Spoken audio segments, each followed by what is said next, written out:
এক যুবক নতুন বিয়ে করল। ভালোই কাটতেছিল তাদের দিনগুলো। একদিন স্ত্রী খুব ভালো খাবার রান্না করলো। স্বামী স্ত্রী যখন খেতে বসলো, এমন সময় এক ভিক্ষুক হাজির হলো। ভিক্ষুকটি খুব ক্ষুধার্ত ছিল এবং সে কিছু খাবার চাইলো। স্বামী খুব রাগ হইলেন এবং ভিক্ষুকটিকে অকথ্য ভাষা গালামন্দ অপমান করে তাড়িয়ে দিল। অসহায় ভিক্ষুক চলে গেল। কিছুদিন পর স্বামী স্ত্রীর মাঝে ঝগড়া হলো। এক পর্যায়ে তাদের সংসার ভেঙে গেল। স্বামী স্ত্রীকে তালাক দিয়ে দিল। স্ত্রী বাপের বাড়ি চলে গেল। কয়েক বছর পর মেয়ের বাবা অন্য এক জায়গায় মেয়ের বিয়ে দিল। নতুন স্বামীর সাথে শুরু হলো তার জীবন। দ্বিতীয় স্বামী প্রথম স্বামীর চেয়ে অনেক ধনী ছিল।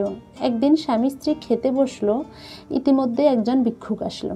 স্ত্রী স্বামীকে বলল, আমি ভিক্ষা দিয়ে আসি, কারণ এমন এক মুহূর্তে আমার প্রথম স্বামী এক ভিক্ষুকের সাথে খারাপ আচরণ করেছিল, যা আমি এখনো ভুলতে পারি না।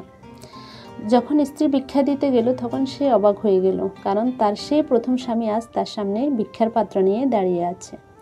স্ত্রী চোখের পানি রাখতে পারল না। মেয়েটি তার দ্বিতীয় স্বামীকে বলল, আমি আপনাকে এক আশ্চর্য ঘটনা শোনাবো। তারপর মেয়েটি তার প্রথম স্বামীর সাথে ঘটে যাওয়া ঘটনাটি বলে দিল। তখন দ্বিতীয় স্বামী চোখের পানি ছেড়ে দিয়ে বলল, আমি তোমাকে এর চাইতেও আশ্চর্য ঘটনা শোনাবো। তুমি হয়তো শুনে অবাক হবে যে ওই দিনের অসহায় সেই ভিক্ষুকটি আমি, যিনি আজ তোমার সম্পদশালী স্বামী। শিক্ষা: আল্লাহ মুহূর্তের মধ্যে গরিবকে ধনী আর ধনীকে ফকির বানিয়ে দিতে পারেন। সুতরাং আমরা কখনো কোনো অসহায় কিংবা গরিব লোকের সাথে খারাপ ব্যবহার না করি। যদি পারি নিজের সাধ্যমতো সাহায্য করব।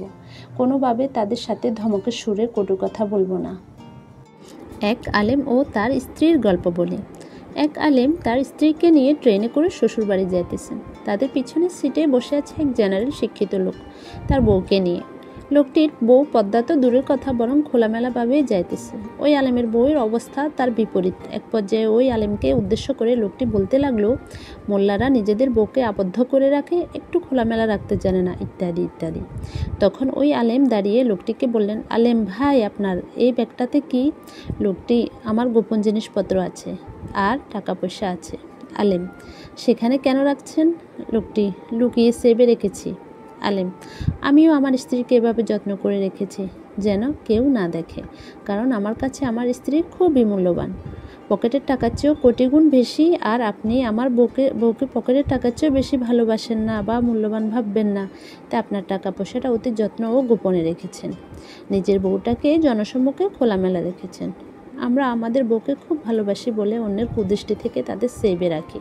অতঃপর ওই জেনারেল লোকটি খুব লজ্জিত হলো। আমাদের সমাজে এমন অনেক লোক আছে বউকে খোলামেলা উচ্ছৃঙ্খলভাবে চলাফেরা করতে বাধ্য করে। আল্লাহ সবাইকে সঠিক বুঝ দান করার তৌফিক দান করুক এবং আল্লাহ সবাইকে হেদায়েত দান করুক। ভিডিওটি ভালো লেগে থাকলে লাইক, কমেন্ট, শেয়ার করে পাশে থাকবেন। ধন্যবাদ।